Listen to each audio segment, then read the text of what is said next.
possamos ser, Senhor, cada dia mais parecidos contigo. Aleluia. Aleluia, Deus. Aleluia, Jesus.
Peça isso ao Senhor essa noite. Foge o meu caráter, Deus. Eu quero ser simples, humilde, manso. Eu quero ser íntegro, honesto, justo. Eu quero ser simples, humilde, manso. Eu quero ser íntegro, honesto, justo como tu. Eu quero ser parecido com Jesus, comparado a Jesus, confundido com Jesus. Eu quero ser parecido com Jesus, comparado a Jesus, confundido com Jesus. Eu quero ser parecido com Jesus, comparado a Jesus, confundido com Jesus. Eu quero ser parecido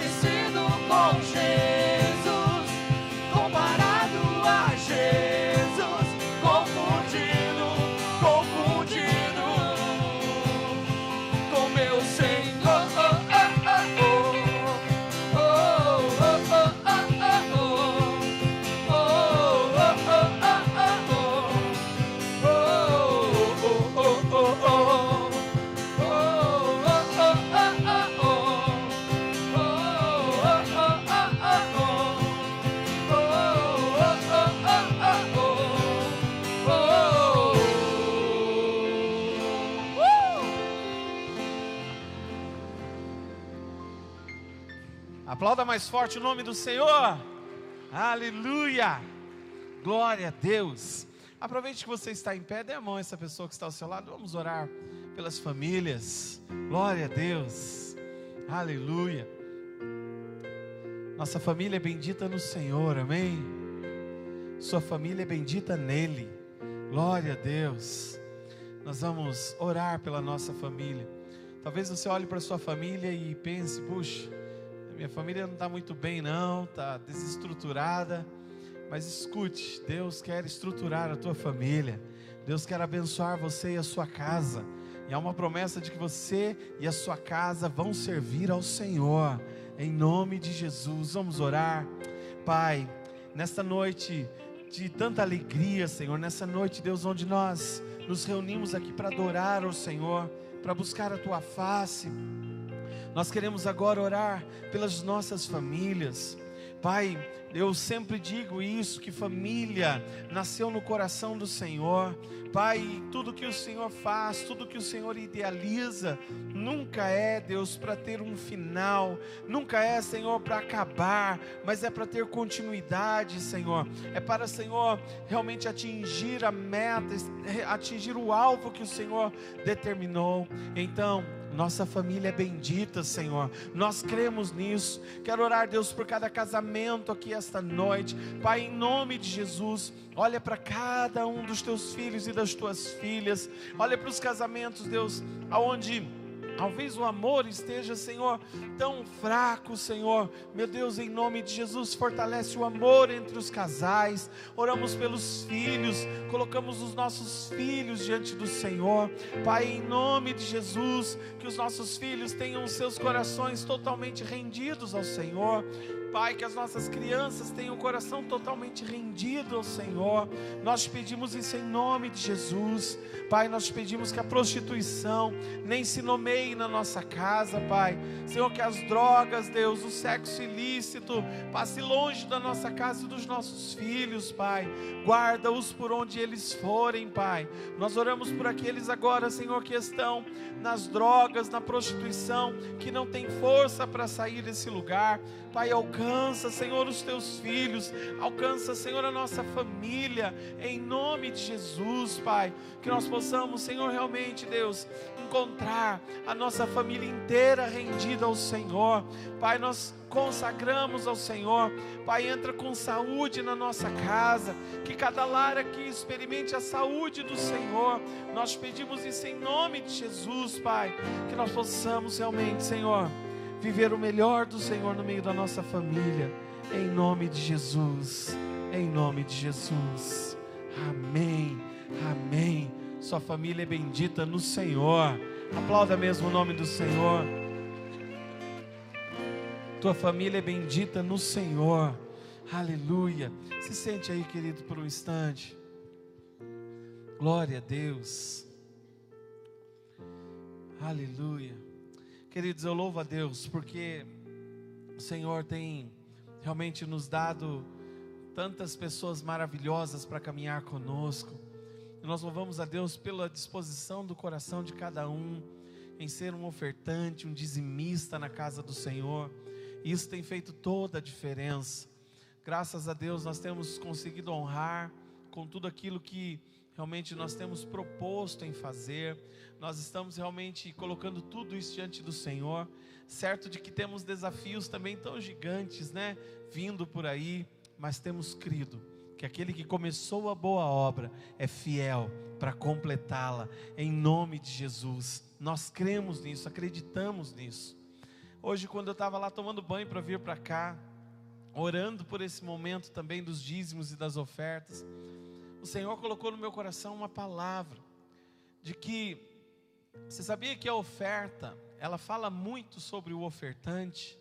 Toda oferta, ela fala sobre o ofertante. E eu me lembrei quando Abraão subiu aquela montanha para sacrificar a Isaac. Imagine só como é que isso deve ter sido tão difícil para o coração dele. Abraão passou tantos anos da sua vida pedindo ao Senhor um filho, um herdeiro, para que pudesse realmente estar se cumprindo na vida dele todos os planos que Deus tinha. E um dia Deus vem e chama Abraão e fala para ele subir ao monte. Quando ele vai para o monte, o Senhor pede que ele venha sacrificar o seu filho a ele, o seu único filho. E Abraão então ali amarra Isaque, coloca ele sobre aquele altar. E quando ele vai ali imolar Isaque para aquele sacrifício, Deus vem, intervém e diz: não precisa fazer isso, porque eu conheço o teu coração. E aquela oferta realmente falou muito sobre a vida de Abraão. A coisa mais preciosa que Abraão tinha naquele momento era o seu filho. Na verdade, o filho dele era a resposta da promessa que Deus havia feito a ele. Mas quando Abraão, ele pega o filho dele e leva o filho dele naquele monte para colocá-lo sobre aquele sacrifício, Abraão estava dizendo algo com aquela oferta. Abraão estava dizendo: Senhor, aqui está o que eu tenho de mais valioso, de mais precioso na minha vida. Abraão era um homem muito próspero. Abraão era um homem muito rico, cheio de riquezas e tantas outras coisas. Mas naquele momento, o que ele tinha de mais precioso não era um bem comum, mas era o seu filho, o filho da promessa.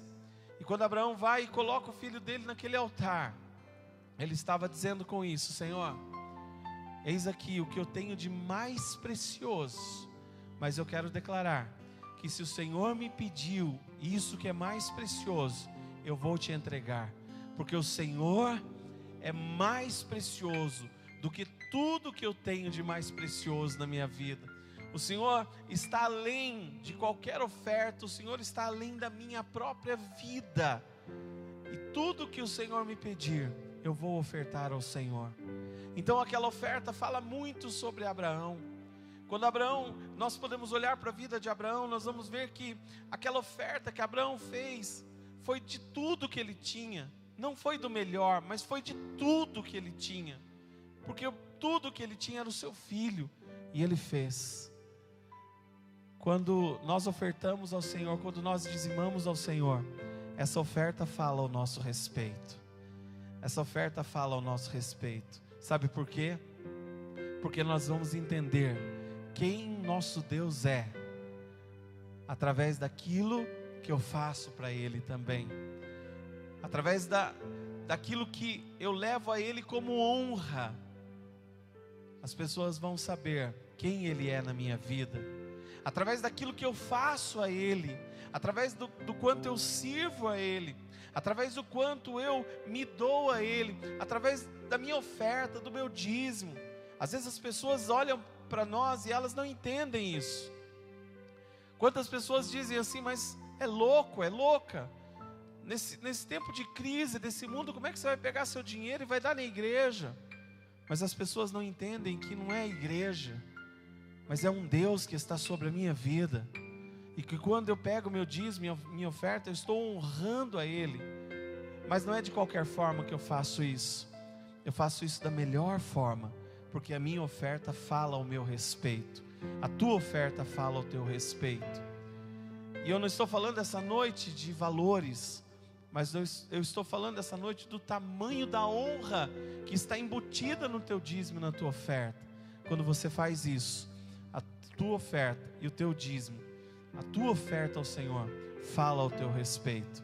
E essa noite eu quero convidar você para que nós juntos tenhamos a honra de ofertar e dizimar ao Senhor. Pegue aí seu dízimo e a sua oferta, se coloque em pé onde você está. Nós vamos orar juntos agora em nome de Jesus. Talvez você veio para cá essa noite, você precisa de um milagre financeiro na sua vida. Se você não trouxe nem dízimo nem oferta, se coloque em pé assim mesmo. Nós vamos orar juntos em nome de Jesus. Talvez você não tenha trazido nem dízimo nem oferta, mas essa noite quero que você entenda que Deus é o Deus que dá semente àquele que semeia. Deus é aquele que coloca nas mãos aquilo que nós necessitamos, para nós até ofertarmos a Ele. Escute, quando nós honramos ao Senhor com o melhor que nós temos, portas novas se abrem. Pastor, quando eu não dizimo, quando eu não oferto, o que acontece comigo? Eu sou amaldiçoado? Não, querido. Toda a maldição foi levada sobre Jesus na cruz do Calvário. Acredite nisso. mas você vive o natural. Você vive do suor do teu rosto, mas quando você pega parte daquilo que você recebe e você consagra ao Senhor, quando você entrega esses 10%, os 90% estão consagrados ao Senhor. E sabe o que significa? Significa que você vai viver os milagres que Ele vai liberar sobre a sua vida. Você não vai viver uma vida ordinária, mas uma vida extraordinária, porque a bênção de Deus faz toda a diferença na nossa vida. Se você quiser viver os grandes milagres na sua vida financeira, querido, aprenda a honrar ao Senhor.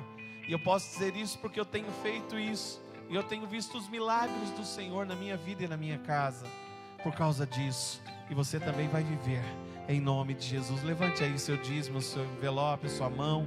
Nós vamos orar. Ore com fé, querido, em nome de Jesus. Ore com fé, ore com fé. Deus tem liberado tantas palavras aqui sobre as nossas vidas. Sabe, hoje eu estava conversando com uma pessoa sobre isso. Uma pessoa que veio num culto como esse, um culto, entre aspas, comum, né? E quando veio aqui, ouviu uma palavra e resolveu viver esta palavra. E daqui a alguns dias nós vamos escutar o testemunho do que essa pessoa viveu na sua vida financeira, porque resolveu abrir o coração, os ouvidos e praticar aquilo que foi dito aqui. Quando você faz isso, escute, as portas se abrem. Quando você faz isso, os céus, eles respondem à sua fé. Faça isso, querido. Viva aquilo que realmente o Senhor tem para a tua vida. Pai, olha, Senhor, para cada mão levantada aqui essa noite na tua casa, nós consagramos os nossos dízimos e as nossas ofertas ao Senhor.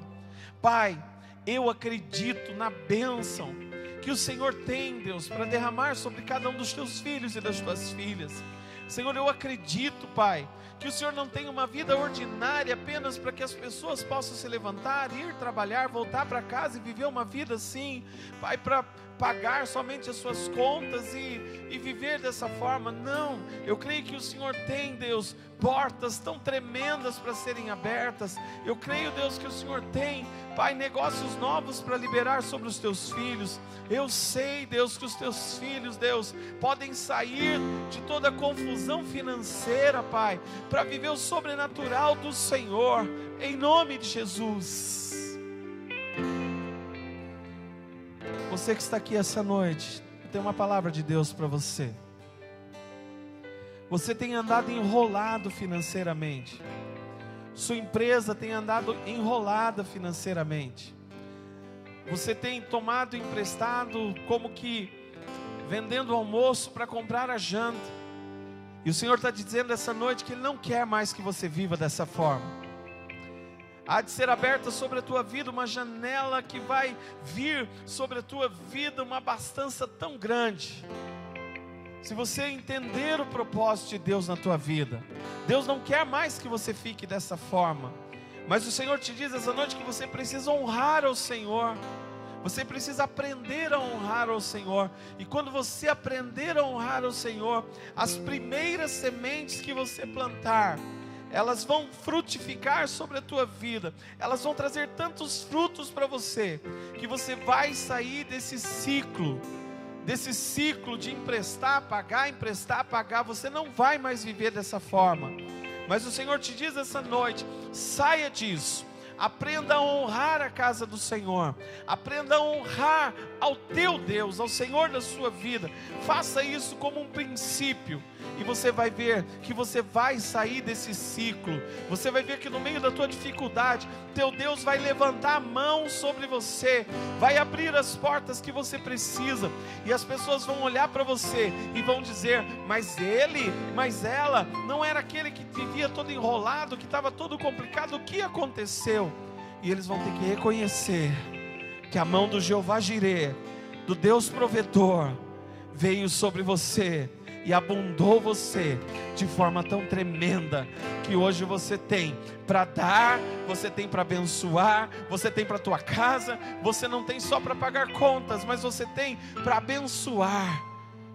você e a sua casa e aqueles que estão ao seu redor e a casa do Senhor também, em nome de Jesus. Nós consagramos os nossos dízimos e as nossas ofertas ao Senhor com alegria no nosso coração, em nome de Jesus.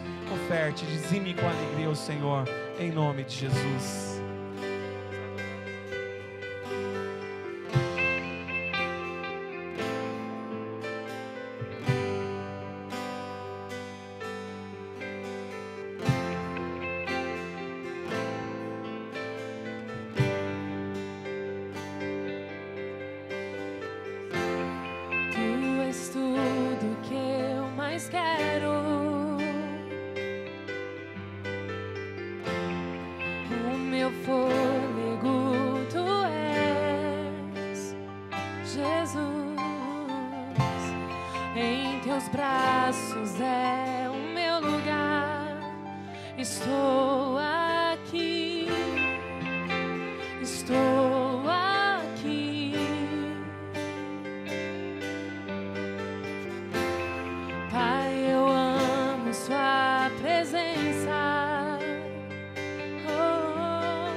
Adore sem reservas esta noite. Adore, adore, Senhor Jesus.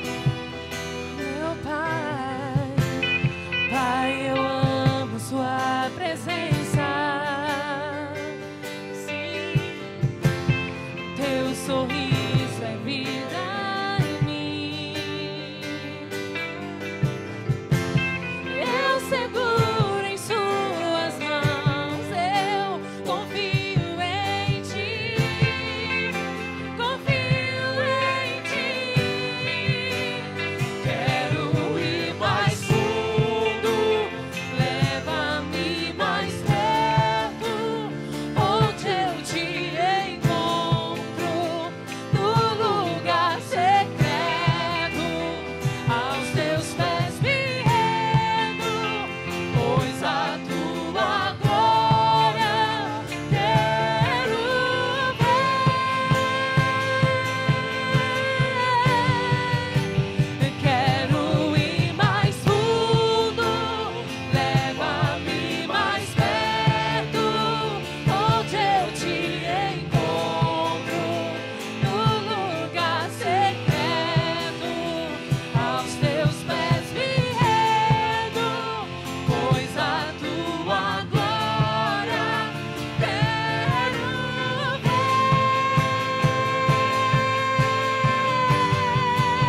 majestade é real, tua voz ecoa, eu sei. Quero ir mais fundo, leva-me mais perto, onde eu te encontro, no lugar secreto, aos teus pés me rendo, pois a tua glória quero ver, eu quero ver. Tudo que eu mais quero é ir mais fundo, Senhor. Diga palavras a Ele de adoração, No lugar oh secreto, Jesus. aos teus pés me rendo, pois a tua glória. Eu quero aproveitar desse momento para contar um pequeno testemunho para você. E eu sei que existem jovens aqui essa noite, assim como eu, alguns anos atrás, que às vezes nem liberdade tinha para orar na casa. Sabe, queridos, eu fiquei durante 2 anos e meio tendo que orar dentro de um banheiro, trancado, porque se alguém da minha casa pegasse, Jesus amado, só eu sei o que acontecia depois. Mas eu quero dizer para você, não desista da sua família, não desista do que Deus tem para você, porque depois de muitos anos de choro e oração, eu pude ver coisas lindas acontecerem na minha casa. Eu creio ainda que meus pais virão para Jesus, meus irmãos virão para Jesus, mas muitos dos meus que não eram de Jesus hoje se encontram na presença do Pai. E há 3 semanas atrás, um primo meu que era traficante, nessa época em que eu orava no banheiro, eu orava por ele também. E eu orava muito pela vida dele. E eles falavam assim para mim: para de me encher, que esse negócio de Jesus, e quando eu quiser conhecer Jesus, eu vou atrás dele. E eu chorava, chorava. Eu quero dizer para você, não desista não. Há 3 semanas atrás ele foi consagrado a pastor. Ele estava preso numa cadeia. E eu estava orando pela vida dele. E um dia eu falei: Senhor, eu vou fazer um jejum de 41 dias pela vida da minha família. Eu quero ver coisas diferentes acontecer. E nesse dia, no término do jejum, ele ligou do presídio pedindo uma Bíblia. E eu não tinha condições nenhuma, porque eu era uma jovem que não tinha nada. Eu não tinha literalmente nada, tudo era providência de Deus. E ele ligou do presídio, pediu uma Bíblia. Eu cheguei no meu pastor da época. Ele falou: filha, não tenho dinheiro para comprar uma Bíblia para você, mas toma a minha, manda lá para ele. E eu também não podia ir até o presídio. Então minha avó mandou essa Bíblia para ele. E lá ele começou a conhecer Jesus. E passados-se muitos anos, ele se converteu a Cristo e 3 semanas atrás foi consagrado a pastor. Só para contar mais, para você ficar um pouco mais avivado aí no seu coração. Em todo esse período de oração, de choro, e muitas vezes achando que não ia acontecer nada, porque eram muitas palavras desferidas a mim, como setas mesmo, para destruir meu coração. Mas eu quero dizer para você, vale a pena.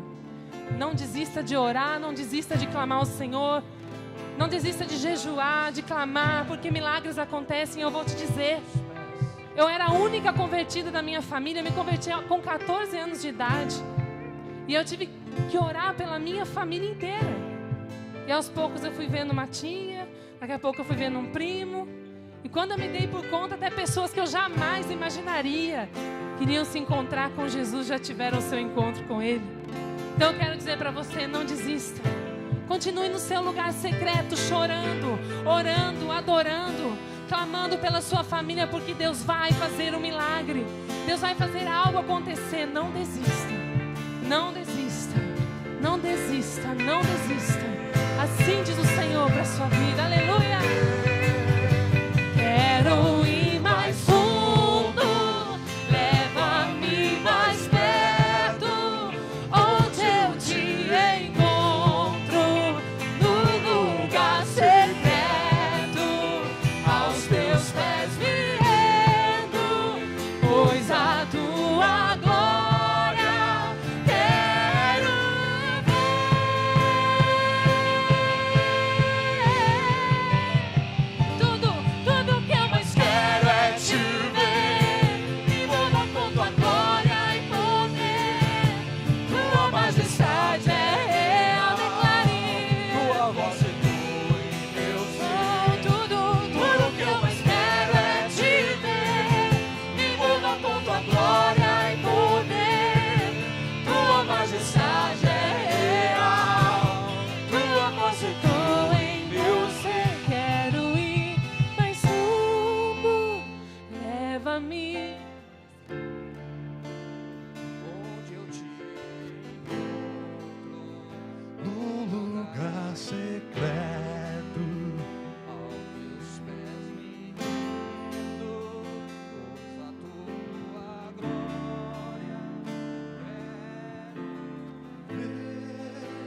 Levante suas mãos para os céus.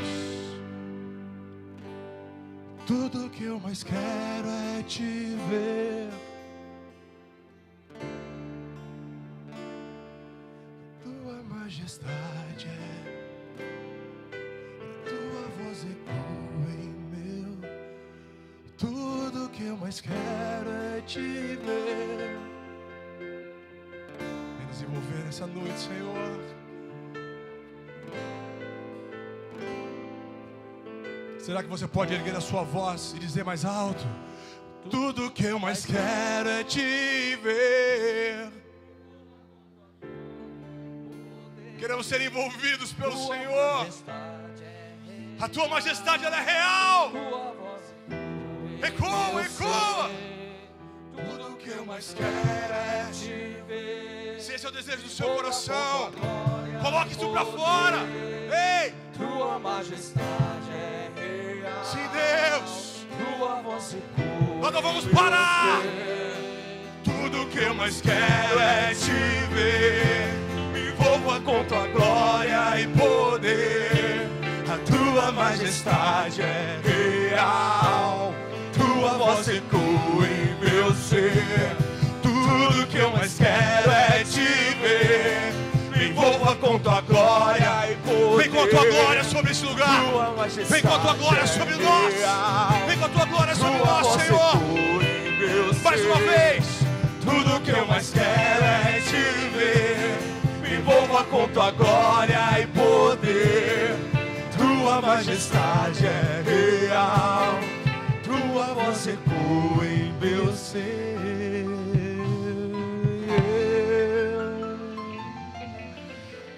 Aleluia! Esse é o desejo dos nossos corações. Vem nos envolver com a tua glória. Vem nos envolver com a tua glória, papai. Esse é o desejo dos nossos corações. É isso que nós queremos nessa noite, Senhor. Vem ecoar no nosso ser. Aleluia! Aleluia! Glória a Deus! Aleluia! Olha para essa pessoa do seu lado aí. Fala aí, está preparado, meu irmão? Mas vá com fé aí, vai. Nós estamos no culto fé, vamos lá. Fala aí, está preparado, meu irmão? Glória a Deus, aleluia. Então se você está preparado, pode se sentar aí, em nome de Jesus. Glória a Deus, dá um sorriso aí, deixa eu ver seus dentes lindos. Tem alguém banguela aí? Não, né? Graças a Deus. Aleluia. Abra sua Bíblia aí, Lucas 9, por favor. Glória a Deus, aleluia. Louvado seja o nome do Senhor. Você está empolgado aí hoje? Amém? Quem está empolgado aí, posso ouvir um amém? Meu irmão, nossa empolgação, ela não se deve, ou ela não se dá por conta do dia que nós tivemos. Deixa eu dizer isso para você. Porque eu vou ser sincero, se eu tivesse estar empolgado aqui hoje por causa do meu dia, só o sangue do Senhor Jesus, viu? E sobrou até um pouquinho para amanhã, que eu sei que amanhã já vai ter uns pepininhos para resolver. Mas sabe de uma coisa? A alegria do Senhor, ela é a minha força. A alegria do Senhor, ela é a tua força. E nós não olhamos para as circunstâncias. Amém? Quem está comigo aí? Diga amém. Eu estou muito feliz, sabe por quê? Nós temos visto... É isso aí, pode participar. Por quê? Responde, glória a Deus. Brendinha, show de bola. Aí, vamos lá, Esther, ajuda aí, né? Cara... Nós temos visto que Deus tem feito tantas coisas por esses dias. Eu não sei quanto a você, mas quando nós olhamos para a igreja, e quando eu falo de igreja, eu falo num sentido geral. Quando nós olhamos para a igreja, nós temos visto um avivamento vindo da parte dos céus. Nós temos visto neste mundo, e eu e você estamos sendo participantes ativos deste momento, ativos deste tempo. Sabe por quê? Porque nós fomos levantados para impactar essa geração. Nós fomos levantados para ser imparáveis. Tem imparáveis aqui nessa noite? Aleluia! E esse é o chamado que Deus tem para a minha vida. Esse é o chamado que Deus tem para a tua vida. E independente do dia que você tenha vivido hoje, o Senhor, Ele quer que você tire os olhos das circunstâncias, e Ele coloca os olhos nele. E é tão interessante que Ele tem nos treinado para isso. Assim como Ele treinou os seus 12, e assim como esses 12 se multiplicaram, e assim como até hoje, o mundo inteiro, ele tem sido alcançado pelo Evangelho, pelas boas novas de Jesus. E é tão interessante que nós vemos esses discípulos sendo convidados. E à medida que eles iam andando com Jesus, eles iam sendo forjados. Eles iam vivendo experiências, assim como a Gabi acabou de ministrar aqui, testemunhar algo lindo, maravilhoso, de uma experiência que ela teve na vida dela, de enquanto ela orava, o tempo em que ela orava, o tempo em que ela ficava lá trancada naquele banheiro, talvez. E hoje, como recompensa, os seus familiares estão aí, diante dos pés do Senhor, convertidos, estão aí, alcançados por este evangelho. Mas sabe de uma coisa, algo que esses dias eu estava escutando um testemunho de uma outra pessoa, esqueci o nome dele, do esposo também esqueci o nome dela, do esposo da pastora Vanessa e o marido, Marquinhos. Olha só, e aí eu fui buscá-los em São Paulo, e aí eles vieram contando alguns testemunhos, e eu achei lindo, maravilhoso, e eu acho legal porque o testemunho, ele edifica, amém? Quando você escuta um testemunho, você vê, nós escutamos aqui a Gabi, e parece que isso mexe com a gente, e você fala, eu quero orar, eu quero os meus familiares rendidos aos pés do Senhor, mas deixa eu dizer uma coisa para você, chegou o tempo em que você vai parar de ouvir testemunhos dos outros, e que você vai começar a ter a sua experiência própria com Jesus. Este é o tempo que Deus tem para a tua vida, esse é o tempo que Deus tem para a minha vida. Cara, eu estou impactado com aquilo que Deus tem feito. Olha esses jovens, os caras estão incendiados, os imparáveis estão aí, os caras estão aí. Ei, mais velhos, eu me incluo nisso, tá? Que eu tenho só 37 aninhos, 30, mas eu estou mais velhinho, tá bom? Os mais velhos vão ver o que esses jovens vão fazer nessa cidade de Bragança Paulista. Vai ser um novo tempo para nós. Escuta essa verdade. É um novo tempo. Obrigado. Coloca ali, eu sou meio estabanado, por favor, senão eu derrubo. Obrigado. É isso que nós vamos ver. É um novo tempo. E eu quero compartilhar com vocês nessa noite algo que o Senhor ministrou no meu coração, que está aí em Lucas 9. Se você vê o capítulo 9 do Evangelho de Lucas, você vai ver que é um capítulo bastante extenso. E ele conta muitas situações aí, muitas experiências que os discípulos viveram com o Senhor Jesus. Muitas experiências mesmo. Você vai ver várias histórias, vários trechos aí de histórias que são contadas ao longo dos evangelhos, e Lucas retrata isso também. Mas eu quero convidar você para abrir aí então Lucas 9, a partir do verso 28. E essa passagem ela falou muito no meu coração nesses dias. E é por isso que eu estou tão impactado. E eu quero viver essa verdade. Eu espero que o Senhor abra os seus olhos, para que você possa compreender aquilo que vai ser falado nessa noite. Amém? Quantos querem ouvir o Senhor falar nessa noite? Então levante suas mãos para os céus. Papai, nós estamos aqui sedentos pela Tua palavra. Nós estamos aqui sedentos pela revelação que o Senhor tem para nós nessa noite, Senhor. Papai, se o Senhor não estiver à frente, de nada serve, papai, a minha pessoa aqui neste lugar, Senhor. Mas vem Espírito Santo, vem abrir os nossos olhos. Senhor, vem nos revelar Jesus nessa noite. Nós estamos sedentos por aquilo que o Senhor tem para nós. Nós queremos viver um novo tempo. Nós queremos que hoje seja um marco nas nossas vidas, para a honra e glória do Teu santo nome. Todos digam, glória a Deus. Vamos lá, Lucas 9, do verso 28 em diante, diz assim: cerca de 8 dias depois de ter proferido essas palavras, tomou Jesus consigo Pedro, João e Tiago. Fala aí comigo, Pedro, João e Tiago. Eu quero que você preste atenção quem é que foi com Jesus nesse momento, tá bom? Então olha lá, Pedro, João e Tiago. E subiu ao monte para fazer o quê? Então fala aí, Jesus orava. Glória a Deus por isso, né? Vamos lá, verso 29. Enquanto ele orava, mudou-se a aparência do seu rosto, e a sua roupa tornou-se branca e resplandecente. 28 e 29. Deixa sua Bíblia aí que a gente vai continuar. Pode deixar na tela aí que não tem problema. Tá certo? Quem é que subiu então a esse monte com Jesus? Fala aí comigo. Quem foi? Pedro, João e Tiago. Fala aí de novo. Pedro, João e Tiago. Quantos discípulos eram? E ao total? E por que os outros não foram? Então segura aí. É só uma perguntinha. No final a gente responde, tá bom? Se eu não esquecer. Vocês me ajudam a lembrar, tá bom? Então olha lá, Pedro, João e Tiago. A gente vai entender por que foram esses três, tá bom? Versículo 30 em diante diz assim: e eis que estavam falando com ele 2 varões, 2 homens, né? Que era quem, gente? E eis que estavam falando com ele 2 varões, que eram Moisés e Elias. Então vamos lá. Eu gosto de imaginar a situação, então vamos imaginar junto comigo aqui.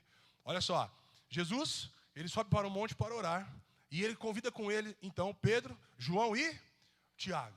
E neste momento, né, essa passagem aí está descrita provavelmente na sua Bíblia como o Monte da Transfiguração, tá certo? Nesse momento, aparecem mais 2 varões, falando com Jesus. Quem eram esses homens? Quem eram esses meninos aí? Moisés e Elias. Meu irmão, se você for analisar, na Nova Aliança, quando a Bíblia ela fala sobre Moisés, quando a Bíblia ela fala sobre Elias, ela está se referindo à lei e aos profetas. Moisés, ele representa a lei. Elias, ele representa os profetas. Amém? Quantos estão me entendendo? Digam amém. Então você imagina a seguinte situação. Jesus, ele sobe a um monte, estão ali com ele os seus 3 filhos, e de repente aparece Moisés de um lado, Elias do outro, e Jesus aqui, ok? Moisés representando a lei, Elias representando os profetas, e Jesus, aquele que antes, Hebreus 10:1 diz que a lei era a sombra daquilo que viria a ser a realidade. Então nós temos a lei, nós temos os profetas que eram as sombras, e aqui nós temos Jesus, que é a nossa realidade hoje. Amém? Vocês estão me entendendo? Estão me acompanhando aí? Então nesse monte, estava nesse formato. E sabe o que é interessante? O interessante é que, olha só, vamos continuar aí o verso 31. Os quais apareceram com glória e falavam da sua partida que estava para cumprir-se em Jerusalém. Meu irmão, deixa eu dizer algo para você. Sabe o que significa isso? Esse versículo 31. Eles apareceram em glória. Ali eles foram envolvidos por uma glória. E eles falavam da partida de Jesus que estava para se cumprir em Jerusalém. Logo, quando nós falamos da lei e quando nós falamos dos profetas, eles apontam e eles fazem a exposição daquele que seria a realidade. Quando nós colocamos a lei e os profetas, nós entendemos que isso tudo veio para expor a realidade, que é o próprio Jesus. Todo o Antigo Testamento, ele aponta para Jesus. Todo o Antigo Testamento foi escrito para dizer o que ele cumpriria lá na frente. Amém? Todos estão me acompanhando? Amém? Deixa eu dizer uma coisa para você. A lei não é a realidade. Os profetas, eles não eram a realidade. Mas Cristo é a realidade. Você pode dizer isso comigo? Cristo é a realidade. Cristo é a realidade. Sabe de uma coisa? Eles falavam da sua partida. Eles falavam daquilo que iria se cumprir. Era disso que eles estavam falando.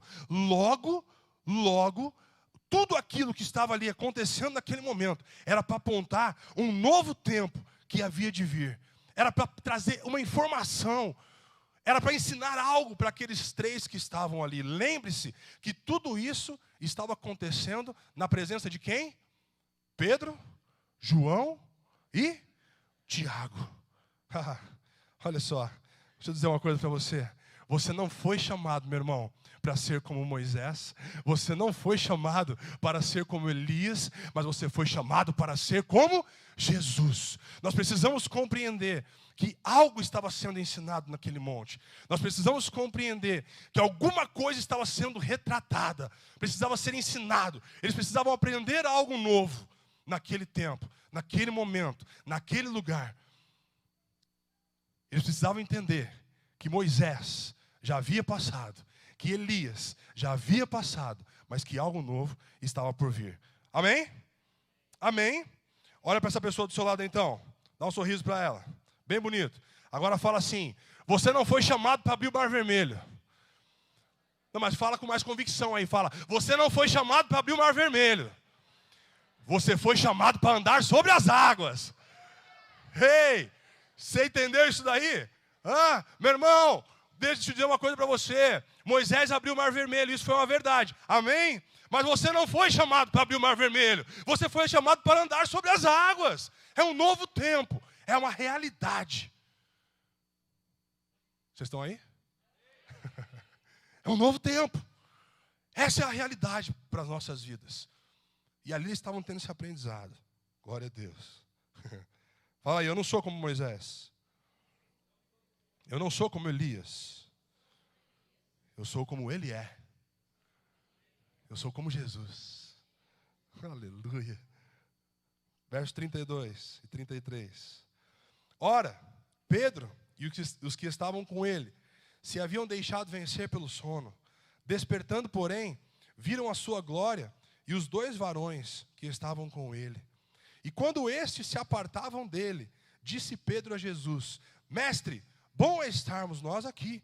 Façamos, pois, então 3 tendas ou 3 cabanas, né? Uma para ti, uma para Moisés e uma para Elias. Olha só o finalzinho, fala aí bem alto comigo. Não sabendo o que dizia. Você já passou por isso? Você já falou alguma besteira na sua vida aí? Já falou alguma coisa que você não sabia? Depois você, vixe, já foi, escapou, né? Olha só como Lucas fala dessa passagem de Pedro. Olha como Lucas conta essa história para nós. Nós precisamos aprender algo com isso. E quando estes se apartavam dele, estes quem? Moisés e Elias. Quando este momento estava por terminar, quando eles estavam indo embora, quando essa visão estava terminando, esse tempo, olha só, disse Pedro a Jesus, mestre, que gostoso a gente estar aqui, né? É muito bom a gente estar nesse tempo. Mas, deixa eu dizer uma coisa, façamos, pois, ali 3 cabanas, ou 3 tendas, uma para ti, uma para Moisés e uma para Elias. Mas preste atenção nisso, não sabendo o que dizia. Se eu pudesse acrescentar algo aqui nesse versículo, eu mudaria a palavra cabanas ou tendas e colocaria ali igrejas, né? Eu vejo que Pedro, na verdade, ele queria talvez propor a construção de 3 igrejas. Uma igreja para Jesus, uma igreja para Moisés e uma igreja para Elias. Deixa eu dizer uma coisa, em qual igreja você congregaria se fosse 3 igrejas desse tipo? Eu congregaria na igreja de Jesus. Sem a menor dúvida eu estaria com Jesus. Sabe por quê? Hoje nós temos de Moisés que vivem debaixo do legalismo, pessoas legalistas ao extremo, pessoas que querem se merecer, pessoas que querem viver debaixo de um sistema de meritocracia, pessoas que querem agradar a Deus pela justiça própria, por aquilo que eles mesmos podem oferecer. Quantas igrejas de Moisés nós temos visto nos dias de hoje? E sabe de uma coisa, meu irmão? Quantas pessoas hoje estão chegando, e você sabe, nós entendemos que nós, com a nossa justiça própria, não podemos agradar ao Senhor, até porque Ele se refere à justiça do homem, como trapos de imundícia. Quantas igrejas hoje, legalistas, que estão exigindo do homem aquilo que ele não pode oferecer. Quantas igrejas hoje, que os seus dirigentes, eles jogam uma carga no povo, que eles próprios não são capazes hoje. Quantas igrejas que têm soltado aí tantas profetadas em cima de pessoas. Quantas pessoas estão machucadas porque um dia olharam para elas e disseram, olha, eis que Deus manda te dizer. E a pessoa vai lá e fala isso e fala aquilo. E passa um tempo, 2 tempos, 3 tempos e as coisas não acontecem. Porque na grande realidade, Deus não disse absolutamente nada. Quantas que verdadeiramente deve ser o propósito da igreja? Quando Jesus estava diante dos fariseus, e eles perguntaram, indagaram Jesus, ei, mas esse é aquele que come com os pecadores, que se reúne com esse povo que é pecador, esse povo que não está nem aí para a lei. Sabe qual foi a resposta de Jesus? Olha só, Jesus, pega ela, pai. A diferença é Jesus, meu irmão. A diferença é Jesus. A diferença entre você e ele, aquelas pessoas que estão lá, é Jesus. Mas eu não faço o que eles fazem. Só a diferença de atitude. Mas a essência do pecado é a mesma. E o perdão que eles necessitam, nós necessitamos também. E é esse mesmo perdão que tem entendido e tem tido os seus olhos abertos e o seu entendimento revelado para que verdadeiramente seja manifesta nessa cidade e em todos os lugares uma igreja que seja verdadeiramente de Jesus, uma igreja levantada para curar, uma igreja que por onde as pessoas andam, elas perguntam, o que está acontecendo com você? Porque existe algo diferente em você. Por que existe algo diferente? Porque você não condena, porque você não acusa. Você não é aquele que quando me vê errando aponta um dedo. Você é aquele que quando me vê errando, você me abraça e fala, ei, eu quero saber o que está acontecendo com você. Eu não sei o que é que você tem vivido, mas eu sei que eu tenho uma solução para o teu problema. A solução é Jesus, Ele te ama como você é, o seu amor é incondicional e Ele manda você vir como você está. Porque o fardo e o jugo dele é leve e é suave e Ele vai trocar isso com você. É isso, é essa igreja que o mundo está esperando, é esta manifestação. A palavra diz que o mundo espera com grande expectativa a manifestação dos filhos de Deus. Existem filhos de Deus aqui nessa noite, meu irmão? O Senhor quer te levantar para impactar essa geração. igreja de Jesus. Eu não sei, às vezes eu fico imaginando por que Pedro fez essa pergunta, né? Talvez Pedro quisesse manter ali Moisés e Elias no meio deles. Eu não sei, talvez fosse isso. Mas é engraçado que não era isso que Deus queria, né? Agora, talvez Pedro havia compreendido que a verdadeira fé, talvez ela precisasse ser fundamentada sobre 3 colunas: a lei, os profetas e Jesus. Mas, olha o final do versículo: não sabendo o que dizia. Ainda que Pedro quisesse que ele estivesse naquele meio, esse não era o objetivo. Ainda que ele achasse que a fé, ou que o evangelho, melhor dizendo, ainda que ele achasse que de repente o evangelho fosse para ser fundamentado sobre a lei, os profetas. E interessante que quando nós olhamos para a vida de Pedro, nós precisamos entender que Pedro aqui ainda, ele estava num processo de transformação, ele estava num processo de crescimento. Aqui Jesus ainda estava no meio deles. Aqui ainda o Espírito Santo não havia descido sobre o seu povo. E Pedro ainda era aquele cara chucro, né? Pedro ainda era aquele cara, Deus que passou um tempo. E Pedro, ele cresceu. Só para compartilhar com você aqui, não precisa nem abrir, mas aquele mesmo Pedro, que de repente achou que seria necessário construir uma cabana para Moisés, outra para Elias e outra para Jesus. Porque talvez ele imaginava que os 3 ali fossem formar algo diferente. Esse mesmo Pedro, em 1 Pedro 2,6, diz assim: por isso na Escritura se diz: eis que ponho em Sião uma principal pedra angular, eleita e preciosa, e quem nela crer não será confundido.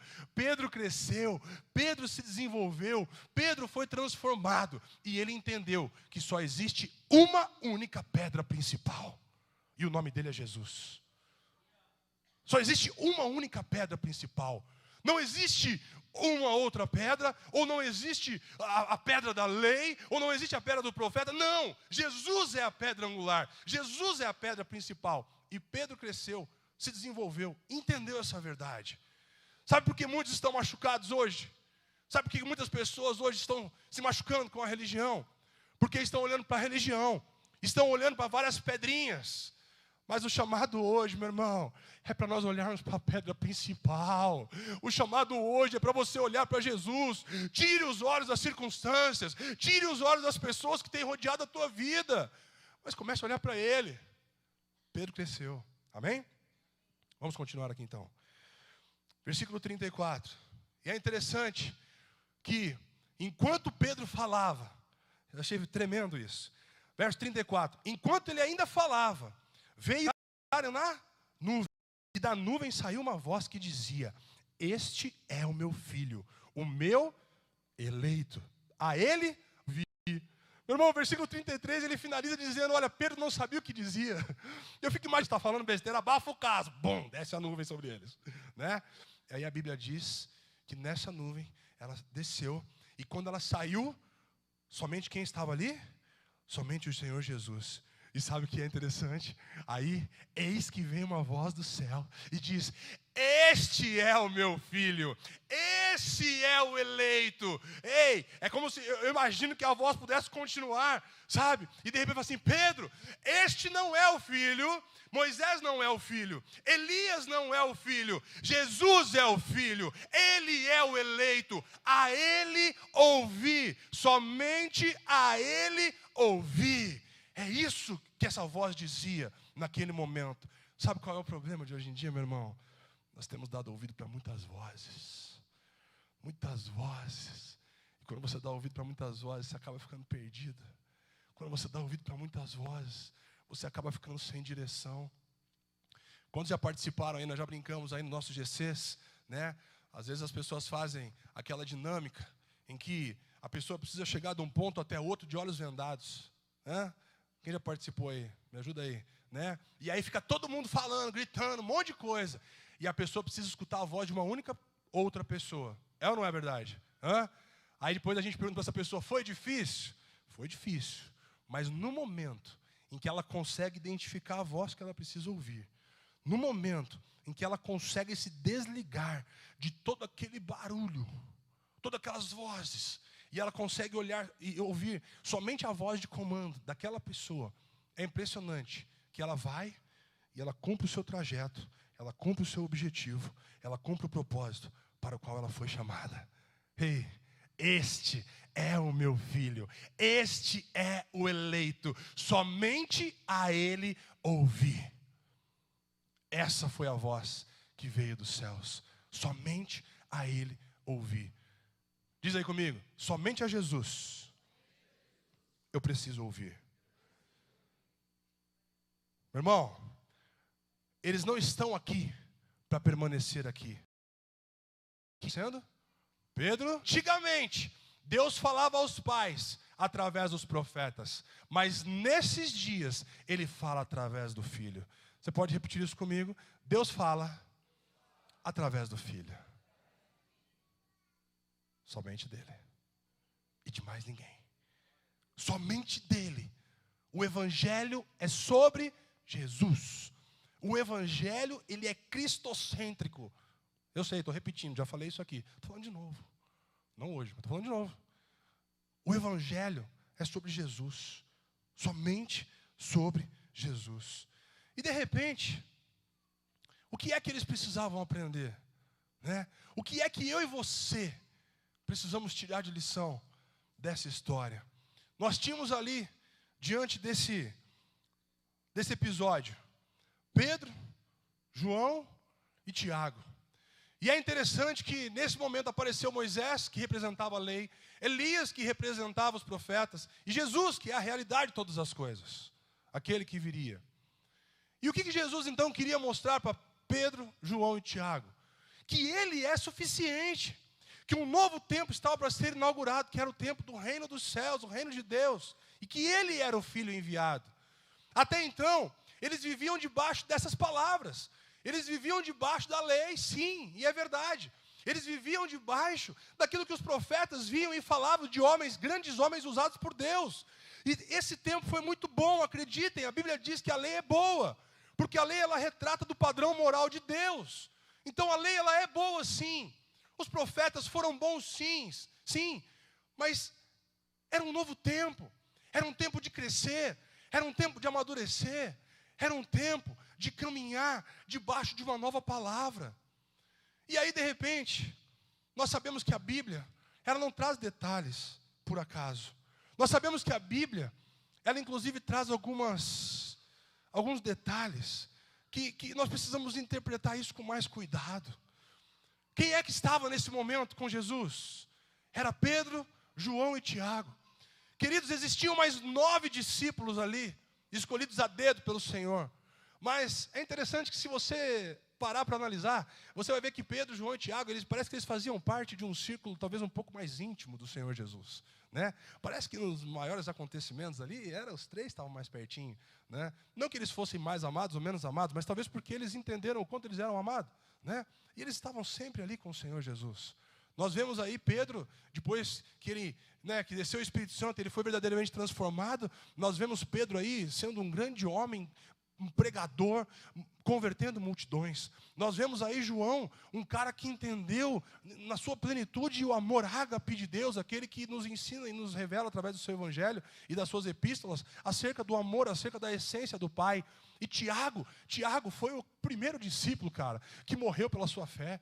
Olha que interessante, esses 3 eram aqueles que caminhavam mais lado a lado com Jesus, e nesse momento eram eles que estavam ali com Cristo. Mas o que isso tem a ver? Por que eram os 3? O que nós podemos aprender com essa passagem, com essa verdade? Deixa eu te dizer uma coisa.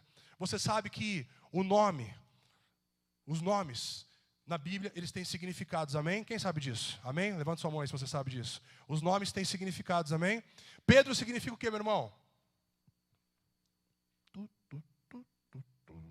Pedro significa o quê, meu irmão? Pedro, Petrus, rocha. Fala aí, pedra.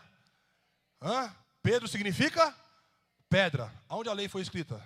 Numa pedra. João, o que João significa? Deus gracioso. João significa graça. João, fala aí comigo, João significa graça. Agora eu te peguei. E Tiago? Quem sabe? Barulho da luz, ó. Pedro significa pedra. Aonde a lei foi escrita? Numa pedra. Fala, você está viajando, cara. Faz muito sentido, presta atenção, pega essa visão comigo, pega essa revelação comigo que você vai entender. Pedro significa pedra e a lei foi escrita numa pedra. João significa graça. Tiago significa suplantador. Fala aí comigo, suplantador. O que significa esse raio dessa palavra? Suplantador significa superar, exceder ou até mesmo substituir. Meu irmão, eu não sei se você vai acompanhar esse raciocínio comigo ou não, mas estava ali com ele Moisés, que representava a lei, Elias, os profetas, e Jesus, que era a realidade. E neste mesmo momento estava ali Pedro, que significa pedra, onde a lei foi escrita, e João, que significa a graça, e Tiago, que é o suplantador, que é exceder, é superar e substituir. Logo, nós entendemos que a graça, ela veio para substituir a lei, a graça, ela veio para exceder a lei, a graça, ela veio porque ela superou a lei nos seus efeitos morais, nos seus padrões. Aleluia! Será que você entende essa verdade? Será que isso fica claro para você? Que existe algo que nós precisamos aprender? Tudo isso veio mostrar que Jesus, ele era suficiente, que não mais eles andariam debaixo daquela palavra, que até aquele momento serviu para guiá-los. A Bíblia diz que a lei serviu de aio. Aio não é aquilo que você põe. Aio é tutor. A lei serviu de aio. Tutor é aquele que conduz, tutor é aquele que cuida, até que chega o responsável legal. Jesus é o nosso responsável legal. A lei serviu para nos conduzir até Jesus, mas chegou um tempo em que ela precisou ser superada. Chegou um tempo em que ela precisou ser excedida. Sabe por quê? Romanos 10:4 diz que o fim da lei é Cristo. E hoje nós somos chamados para viver uma nova realidade. Sabe por que muitas pessoas ainda não estão desfrutando? Sabe por que muitas pessoas ainda não estão reinando em vida? Como diz Romanos 5:17. Porque ainda tem escutado outras vozes. Sabe por que você veio aqui nessa noite? Porque o Espírito Santo de Deus te trouxe nesse lugar. E Ele quer te convidar nessa noite a você tirar os olhos de muitas coisas que você tem colocado nos seus olhos e a começar a olhar para Jesus. Ele quer te convidar nessa noite para abrir os seus olhos e abrir os seus ouvidos e abrir o seu entendimento para dizer, olha aqui, este é o Filho. Não são estes que são os filhos. Este é o Filho. E é a Ele que você tem que ouvir. É a Ele que você tem que seguir. É a Ele, é o Filho. E é mais ninguém. Queridos, é um novo tempo para a igreja. Você não depende de homens para se relacionar com o Senhor. Você não depende de super pastores, bispos, apóstolos, arcanjos, querubins, serafins ou semideuses, sei lá o quê. É um tempo que a igreja está amadurecendo. E o Senhor, Ele quer te levar a esse novo tempo. O Senhor, Ele quer abrir os seus olhos para que você pare de viver a vida que você tem vivido e você comece a viver a vida que Ele tem para você. Mas você precisa entender que é só através do Filho e de mais ninguém. Você precisa entender que você precisa tirar os olhos das circunstâncias e tirar os ouvidos de muitas vozes aí fora, mas começar a olhar e ouvir aquele que é a realidade. Sabe por quê? Eu aprendi algo também por esses dias, eu quero compartilhar isso com você. Esses dias eu fui ministrar numa igreja e o Senhor falava acerca de Ele ser um Deus provedor. Nós temos um Pai e um Deus provedor, amém? Você crê nisso? Que Ele já supriu todas as nossas necessidades em glória, em Cristo Jesus. Você crê nisso? Amém? Mas é interessante que quando Ele cria o mundo, a Bíblia diz que durante os 5, 6 dias de criação, Ele cria tudo, absolutamente tudo.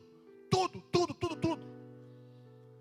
E por último, depois de tudo pronto, Ele cria o homem, para que o homem pudesse desfrutar da sua criação, para que o homem pudesse desfrutar da sua provisão. E é interessante que a Bíblia diz também, Ele vai lá e Ele planta um jardim para o homem. Deus, Ele é tão cuidadoso e tão provedor, que Ele próprio, com as suas mãos, a Bíblia diz que Ele planta, leia lá depois, Gênesis 2, Ele planta um jardim em favor do homem. E Ele coloca o homem ali e a sua ajudadora, a mulher, para viverem e desfrutarem de tudo aquilo que Ele havia feito e providenciado. E como se não fosse o bastante, além dele ter providenciado tudo materialmente falando, todo dia, na viração do dia, Deus dava o ar da sua graça, para que além deles desfrutarem de toda a criação que Ele havia feito, eles também pudessem desfrutar da sua doce presença. Você já parou para imaginar que situação era essa? Você já parou para imaginar como que era esse relacionamento antes do pecado? Você já parou para tentar imaginar isso? Como é que era Adão e Eva ali, desfrutando de tudo, do bom e do melhor, e para coroar o seu dia, ainda desfrutar da presença daquele que é lindo, maravilhoso, amoroso, bondoso, misericordioso, tudo com oso. Você já parou para imaginar isso? E por conta do pecado isso foi rompido. Mas por conta de Jesus, isso foi restaurado. E eu e você podemos desfrutar dessa provisão. E se você lembrar, você vai saber que no jardim do Éden havia um rio. E este rio, a Bíblia diz que tinha 4 braços. 4 rios que criavam uma sequência dele. Leia lá depois. Quem lembra o nome desses rios? Cadê os estudiosos de plantão? Hã? Alguém lembra? Eu vou colar porque de cabeça também não lembro, tá, gente? Mas só para poder passar para vocês. O primeiro rio, o primeiro braço do rio diz que era Gion. Fala aí comigo, Gion. Perdão, o primeiro era Pison. Estava na ordem, não importa muito. O primeiro era Pison, fala aí, Pison. O segundo era Gion. O terceiro era Tigre, esse vocês conhecem. E o quarto era? Aí, me ajuda aí. O primeiro rio era Pison, o segundo rio era Gion. O terceiro era Tigre, o quarto era Eufrates. Deixa eu dizer uma coisa para você. Esses rios, se você pegar, tem um aplicativo aí, gente, deixa eu indicar para vocês rapidinho. Chama uma Bíblia que você instala no seu celular, chama Olive Tree. Procure esse aplicativo aí na internet. E essa Bíblia, ela te dá todas as palavras no original e os seus significados. Isso é bem bacana, isso enriquece o nosso conhecimento. E o primeiro rio, que chamava Pison, o significado dele é aumento. O segundo rio, que o nome dele é Gion, o significado é rompimento. O terceiro, Tigre, é aceleração. E o quarto, Eufrates, é frutificação. Deus, Ele coloca Adão e Eva num ambiente onde o aumento, o rompimento, a aceleração, a frutificação era algo natural para a vida deles.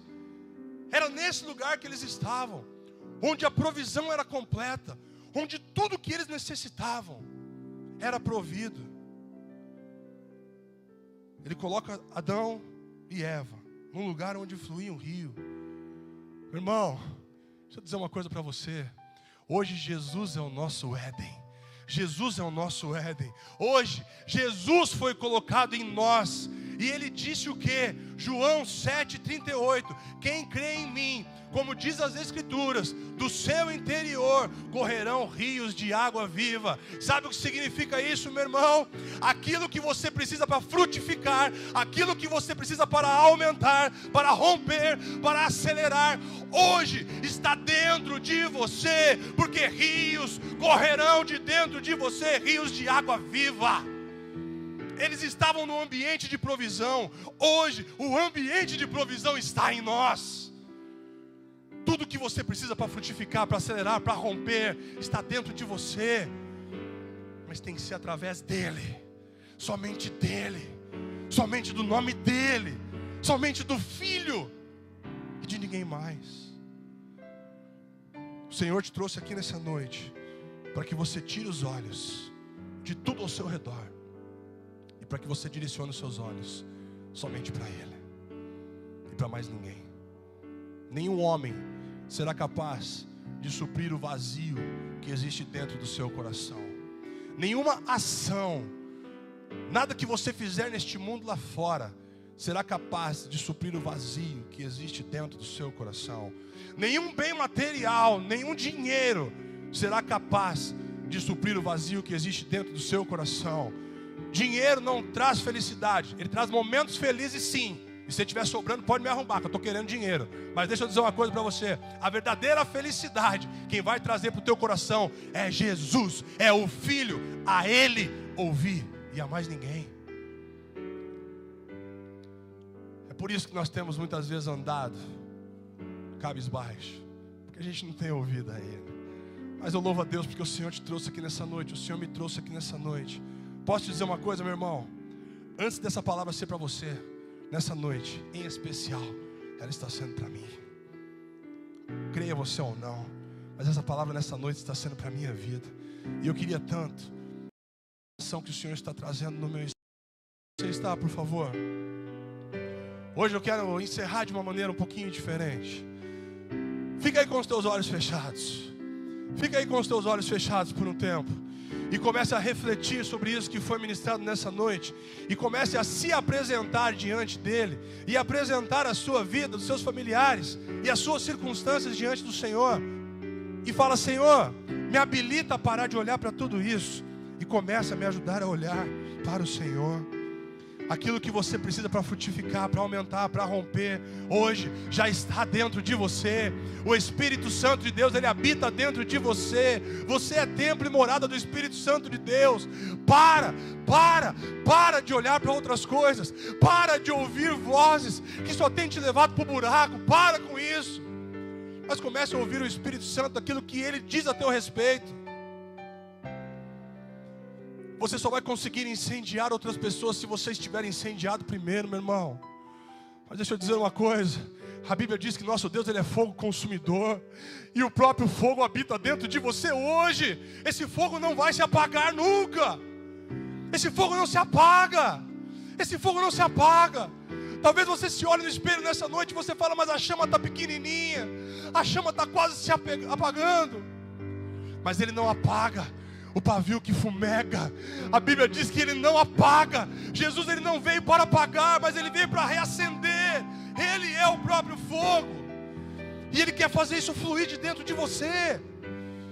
Começa a orar aí, meu irmão. Começa a orar aí. Começa a falar com Ele aí onde você está. Começa a falar com Ele aí onde você está. Começa a falar: Senhor, eu preciso viver essa verdade sobre a minha vida. Porque eu não aguento mais viver altos e baixos. Porque eu não aguento mais viver um tempo em que eu estou lá em cima, um tempo que eu estou lá embaixo. Eu não quero mais viver por emoções.